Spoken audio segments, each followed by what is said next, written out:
I am Rameshwar. I am here with a topic which is very useful for pre-primary section, and I am sure after watching this video, student will also learn how to pronounce words correctly. So let's start. For pronunciation or for reading phonic sounds, we should understand phonic sounds first. Okay?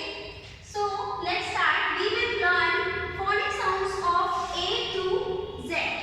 Okay? So let's start. What is this? This is A. क्या है ये? A. A says A. A says A. या फिर A. A says A. A. Next B. B says B. B says B. C. C says K. C says K. Next D. D says D. D says D. Next E. E says A. E says A. अब आपने सोचा होगा कि इसमें भी A की आवाज आ रही है, इसमें भी A की आवाज आ रही है, but there is a difference. यहाँ पे आप देख सकते हैं कि बड़ा A है, यानी जब हम इसको बोलेंगे तो हमें अपना मुंह थोड़ी सी ज्यादा देर के लिए खोलना पड़ेगा, जैसे A, और इसके लिए थोड़ी सी देर A. ओके, इसमें बहुत ही थोड़ी देर के लिए आप अपना मुंह खोलेंगे.